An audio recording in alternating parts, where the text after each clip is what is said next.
bienvenidos a este podcast de otro Millennial Católico. Mi nombre, Marco Ramón García. En esta ocasión he decidido comenzar una nueva etapa del podcast y comenzar a hablar un poco sin guión, por decirlo de cierta forma. Ciertamente tengo cierta idea clara en mi cabeza de sobre lo que quiero hablar, pero decidí tratar como que expresarme de una mejor forma y espero que esto resulte mejor. Y comenzaré a hablar de ahora en adelante, de temas que siento que me preocupan un poco más en lo personal. Naturalmente, cosas relacionadas con la iglesia o desde la perspectiva de la iglesia, pero desde mi experiencia, desde mis opiniones, desde lo que yo creo, desde lo que yo sé, entendiendo naturalmente que puedo equivocarme, puedo estar parcial o completamente erróneo. Y bueno, a final de cuentas, cada quien le cuenta cómo le va en la feria, ¿no? A final de cuentas. Hace tiempo, no sé cuánto tiempo tiene exactamente, y tendrá 3-4 meses, subí a mi Facebook personal un video hablando de mi experiencia en la pastoral juvenil. Cómo yo veía que se intentaban solucionar ciertos problemas y que al final la solución está en la liturgia. Es un tema bastante interesante. De hecho, planeo haberlo ya subido como audio por lo menos a este podcast que se está transmitiendo, bueno, que está publicado en Spotify. Ya no sé si en iTunes y en Spreaker ya no, porque me cambié a otra plataforma que no me da límite de subidas y que permite linkear directamente con Spotify. Y la verdad es que no conozco a una sola persona que utilice iTunes como reproductor habitual. Entonces, creo que con Spotify y YouTube será suficiente.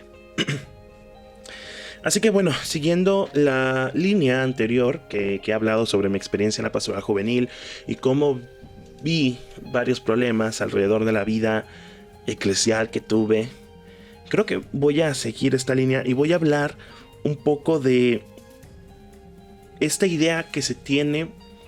Bueno, en la pastoral de adolescentes, en la pastoral juvenil, se utilizaba esta frase: el joven que evangeliza al joven, o el joven evangelizando al joven.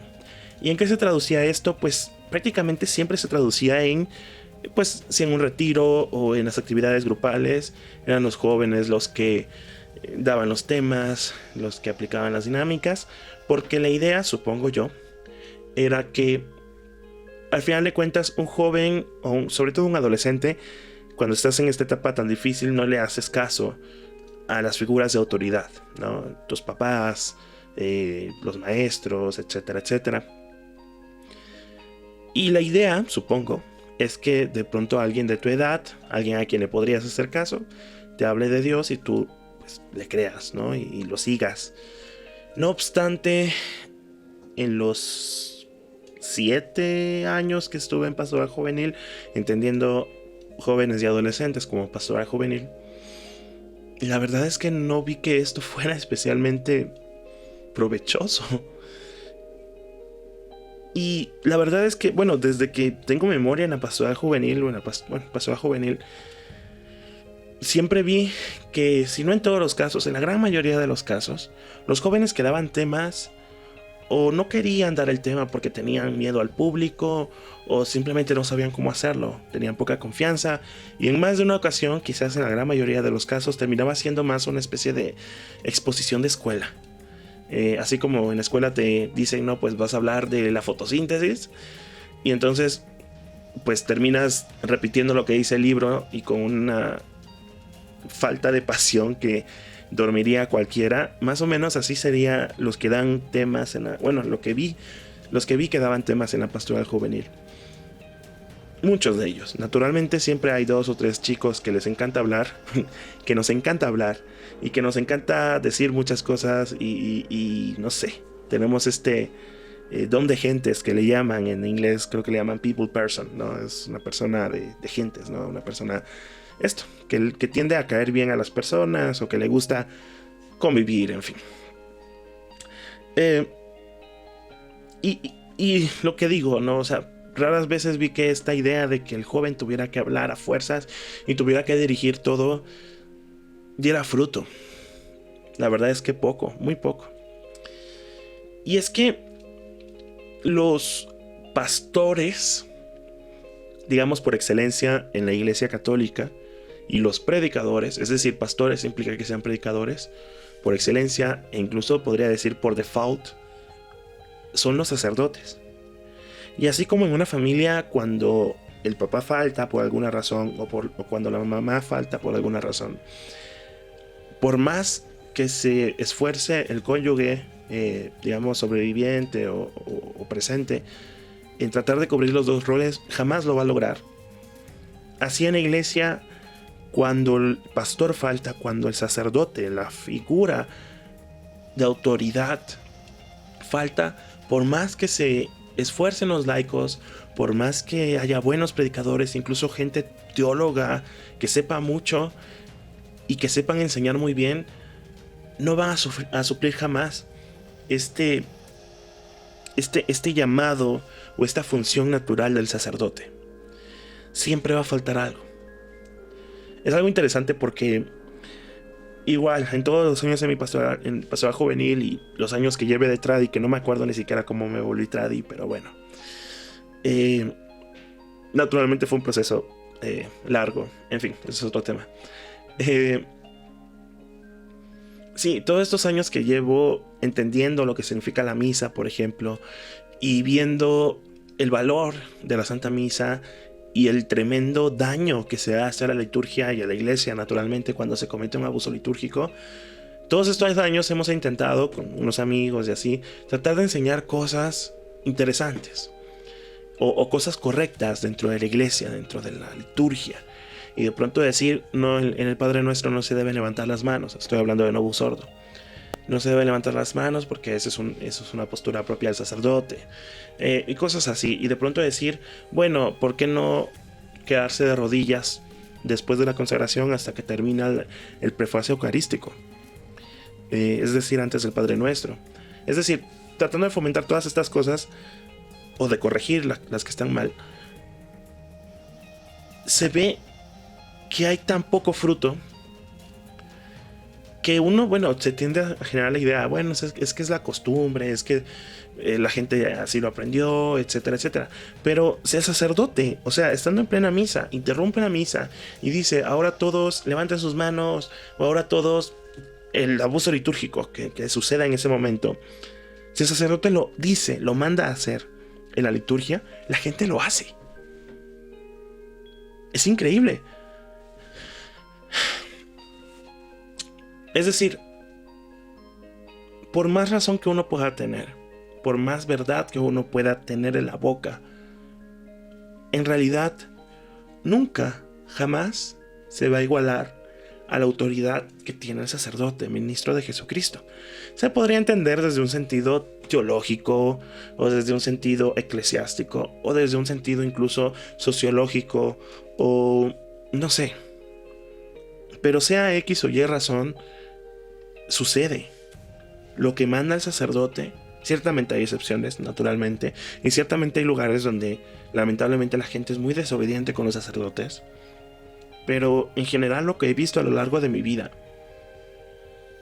es que sí, cuando un sacerdote da una instrucción en la misa o en algún otro lugar, sobre todo en la misa, la gente lo obedece, lo sigue.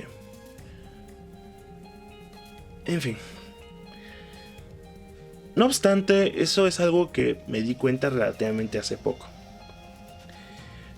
Cuando estuve en pastoral juvenil y pastoral de adolescentes, ya lo dije en el otro video que mencioné antes, ciertamente hay una especie de celo, quizás legítimo, de querer como que solucionar todo. Y de pensar que las cosas al final de cuentas depende de uno. Pero al final de cuentas, no sé. Yo lo entendí mucho y ya lo he dicho muchísimas veces. Yo lo entendí muchísimo cuando fui a misa tridentina y comencé a asistir de forma periódica, frecuente y rutinaria a la misa tradicional. Y es que a la iglesia a la que yo llego es una capilla que está al mando, no sé cómo llamarle, digamos encargada a la fraternidad sacerdotal de San Pedro. No he ido a otra iglesia de esta fraternidad, pero la experiencia que yo tengo ahí es demasiado positiva. No solamente por la forma en sí de la misa, que eso ya es bastante, sino también cómo los sacerdotes son.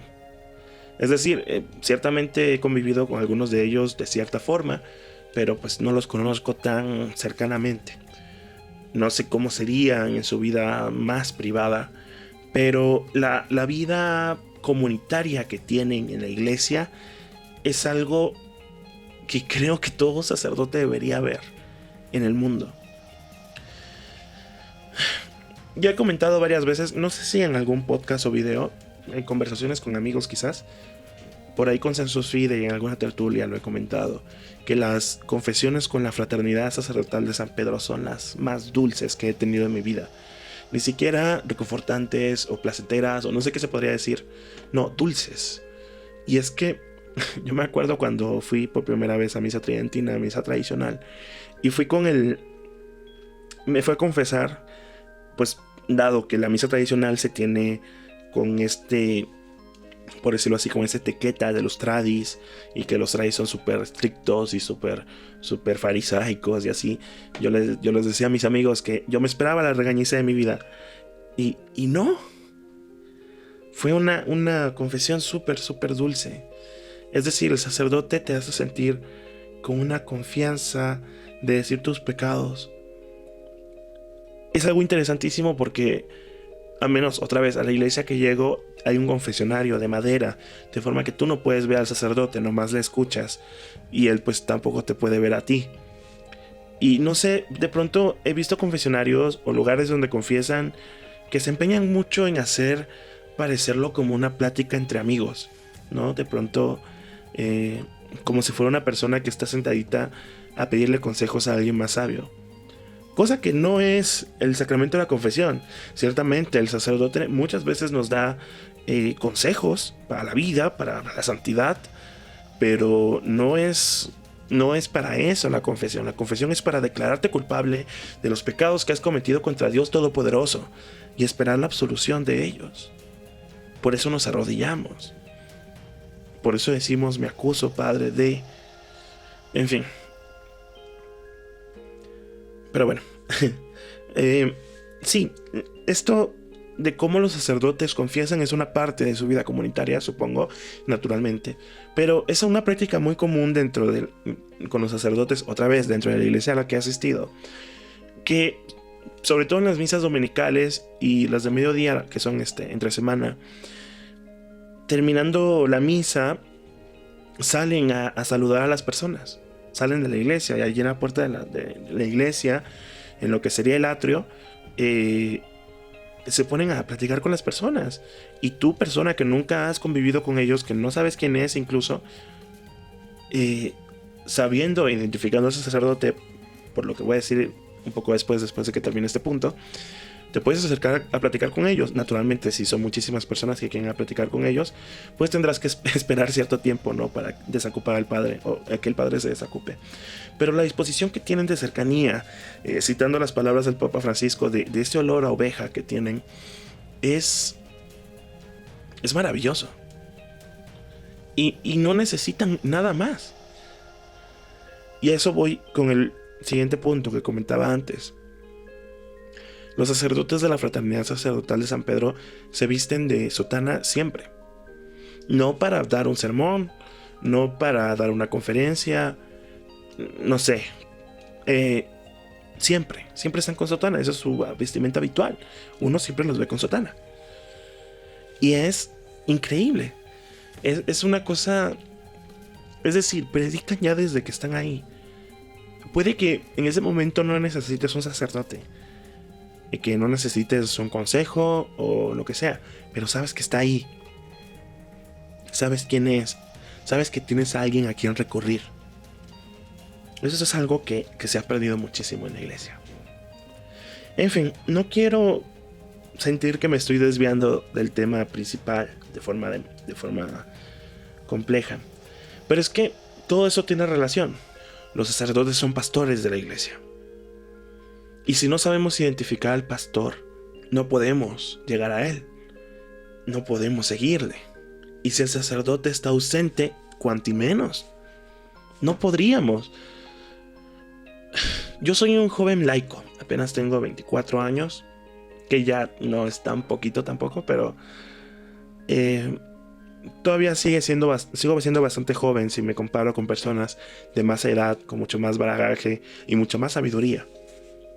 Ciertamente muchos podrían decir: ¿quién soy yo, un laico de 24 años, que pueda decir algo con respecto a este tema? Pero es que, entendiendo que he estado en la iglesia desde que tengo 13 años hasta hoy, hace más de 10 años, es decir, en la iglesia he estado siempre, pero digamos perseverando en grupos y así, hace más de 10 años, y desde hace 2 años que llego a misa tradicional, noté la diferencia y noto la diferencia todos los días.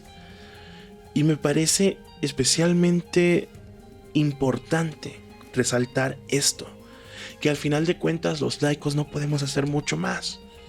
Sí, podemos predicar y eventualmente alguien aprenderá de nosotros, y eventualmente alguien se convertirá por una serie de factores que no podríamos decir que son exclusivamente nuestras. Sí, eventualmente podremos tomar ciertos frutos, pero es como si pudiéramos sacar de un manzano 10,000 manzanas. No sé cuántas a lo largo de la vida de un manzano se puedan dar, pero supongamos, por poner un número, 10,000 manzanas, y nosotros solamente saquemos 100. Porque no podemos hacer más. Porque no es la tierra adecuada para ese manzano. Porque no es el agua adecuada para ese manzano. Porque no es el clima adecuado para ese manzano. Porque los sacerdotes no pueden renunciar a guiar a su pueblo. Y los laicos no pueden pretender, por más preparados que estén, ser los pastores de ese pueblo sin pastor. No podemos. Por más que quisiéramos, por más que, no podemos. Y obviamente, dentro de esta actividad de pastorear al pueblo, implica también la predicación. Y no necesariamente la predicación entendida, valorada desde la capacidad de oratoria que tenga el sacerdote. No. La predicación, ciertamente a algún sacerdote se le dará mejor que otra, la oratoria. Hay sacerdotes que hablan muy bien. Lo podemos ver simplemente con los papas. Los papas recientes, si comparamos los 3 últimos, San Juan Pablo II tenía una capacidad oratórica, tenía una capacidad de oratoria increíble. O sea, tú lo veías en una homilía, en una conferencia, en fin, lo que sea, y era increíble cómo se expresaba. También su timbre de voz le ayudaba mucho, era muy grave, ¿no? Y luego tienes a Benedicto XVI, que tiene las palabras más increíbles del mundo, pero no tenía esta capacidad, digamos, emotiva de transmitirlo como lo tenía San Juan Pablo II. Y luego tenemos al Papa Francisco, que es un poco más que habla desde el corazón. Al menos tú escuchas al Papa Francisco y pareciera que estás escuchando al padre, al párroco de tu iglesia, ¿no? Con una sencillez al momento de hablar. Es su forma de hablar, de hablar en público. Y está bien. Cada sacerdote y cada persona en general tendrá una forma particular, parecida quizás a la de otro, pero particular de hablar. Y así como ha habido diferentes papas y diferentes formas de expresarse, así también hay diferentes sacerdotes, diferentes tipos de prédicas, en fin.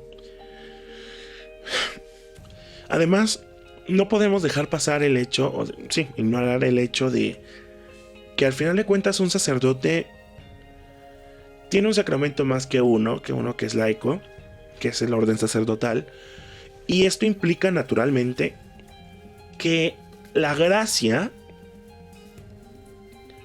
actúa de una forma distinta que con nosotros, es decir, recibe más gracias. Y uno no podría dudar en que el Espíritu Santo actúa de forma especialísima en un sacerdote, si lo comparamos con un laico. Y si hablamos de una persona que es santa, mucho mejor. Ciertamente, un santo transmite a Dios en su habla, en su forma de hablar, en lo que habla, en lo que dice, en lo que hace, cómo lo hace, etcétera, etcétera. Pero incluso ahí notamos la diferencia entre las distintas vocaciones. En la santidad siempre se refleja a Dios. Y cuando en tu vocación se refleja a Dios, se refleja en los detalles, en las características que corresponden, en los órdenes que corresponden.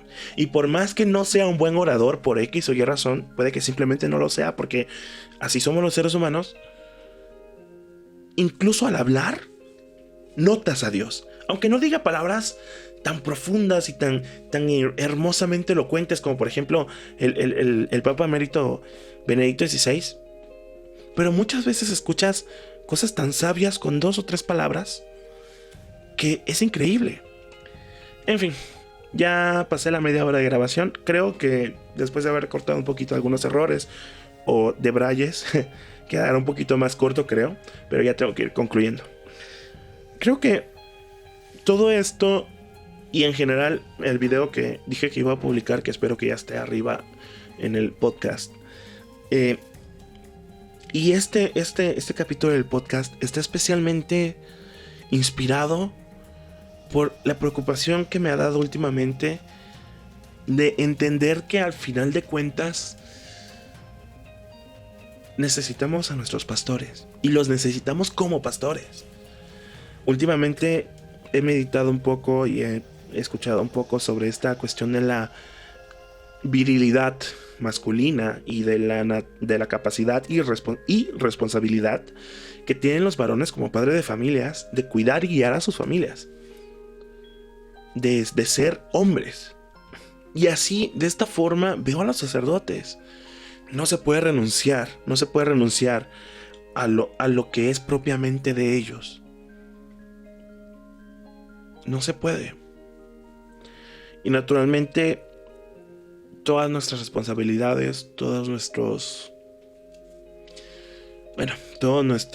esfuerzos y todos nuestros compromisos y demás cosas que conllevan nuestra propia vocación, empezando por la vocación a la santidad, no se pueden alcanzar sin el auxilio de la gracia divina. No se pueden alcanzar sin el auxilio de la gracia divina. Naturalmente tenemos que rezar mucho para hacer en nosotros la voluntad de Dios. En fin, esperemos siempre hacer la voluntad de Dios en nuestras vidas, entendiendo que debemos amarle a Él antes que a todo, incluso antes que nosotros mismos. Y pues bueno, hasta aquí el podcast de otro millennial católico. El podcast de otro millennial católico. Perdón, es que son las 2 de la mañana y estoy un poco cansado. Y ya mi lengua se traba un poco. De hecho, eso es lo que quería decir. Pedir una disculpa porque mi voz está ya bastante ronca. Porque es tarde, porque estoy cansado y porque quizás no tengo entrenamiento para hablar frente al micrófono y esto de hablar desde el diafragma y demás. Pero bueno, sentí que era una buena oportunidad para hacerlo, para grabarlo, sobre todo por la quietud de la noche y así. Y pues bueno, espero que les haya servido y bueno, ya veremos qué hacemos después. Dios les bendiga. Cuídense mucho.